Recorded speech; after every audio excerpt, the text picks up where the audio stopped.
بەڵێ باسەمڕۆ نوێنەری زۆربەی وڵاتانی جیهان میوانی خوانەکراوەکەی هەرێمی کوردستان بوون بۆ پێی کە بڕیارە سبەی بەشداری لە مەراسمێکی گرنگدا بکەن کە لە بارزان بەڕێوە دەچێت بەڵام پەیوەندیەکانی هەرێمی کوردستان لەگەڵ وڵاتانە پەیوەندێکی مێژووین بە تایبەتی لەگەڵ ئەمریکا پەیوەندێکی سەرۆکی حکوومەت هەرێمی کوردستانی لە چارچوبە گوتارە خۆدا وەکو هەڤاڵ وەکو هاوڕێ و پاڵپشت باسییانی کرد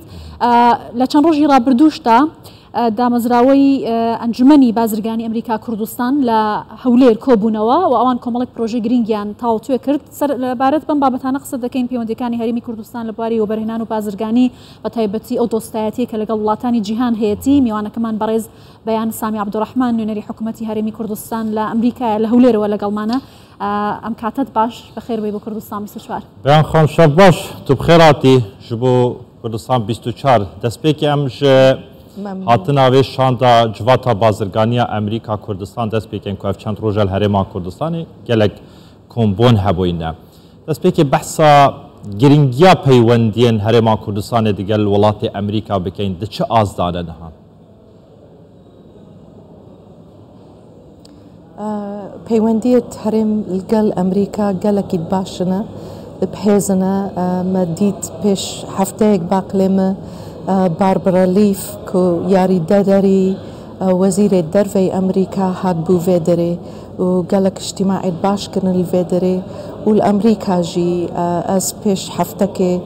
ez li Koşka Spî bûm ez dawet bûm li gel gelek xelkê dijî bo cejna Eid yani Eîda Remezanê li wê derê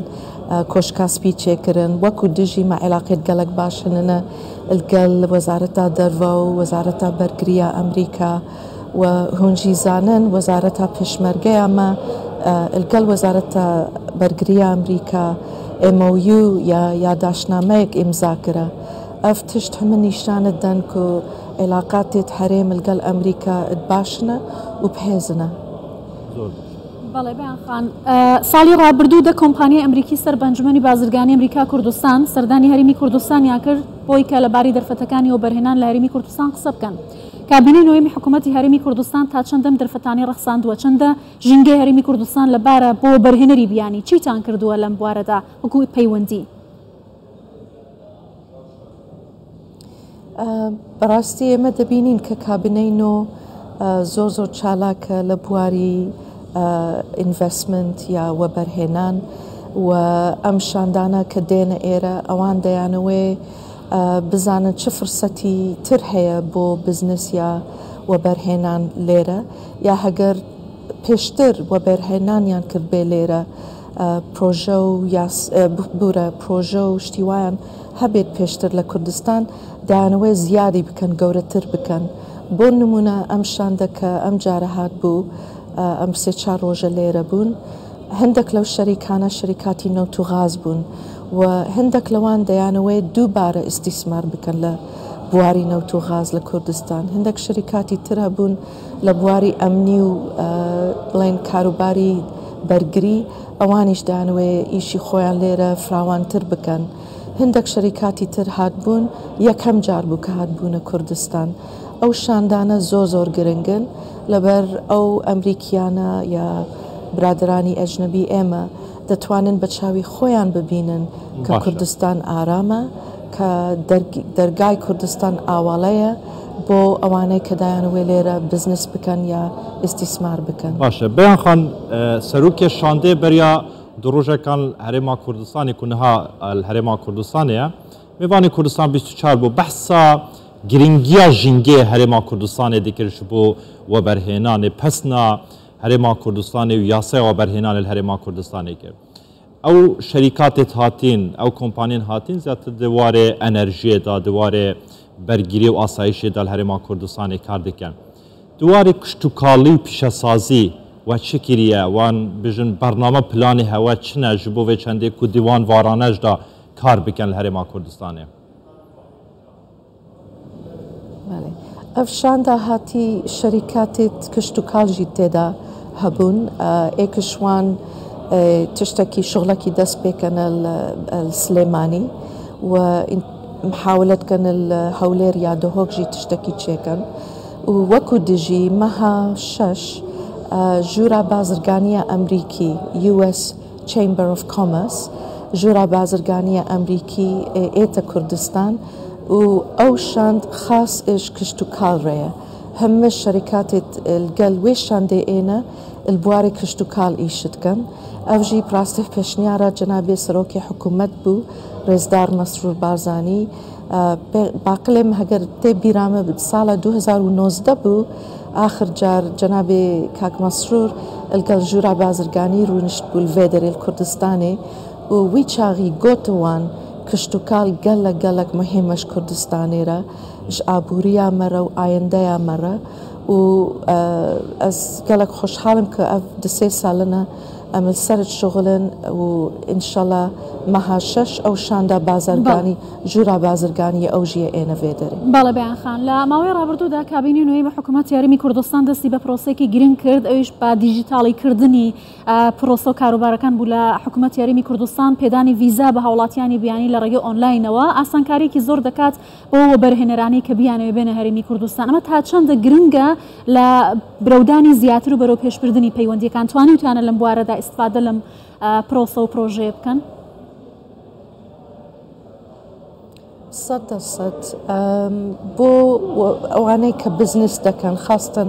لأوروبا وأمريكا اوان ديانوي هاو تو تشو آسان بي بتوانن بالطيارة راستا خو بقنا كردستان او يك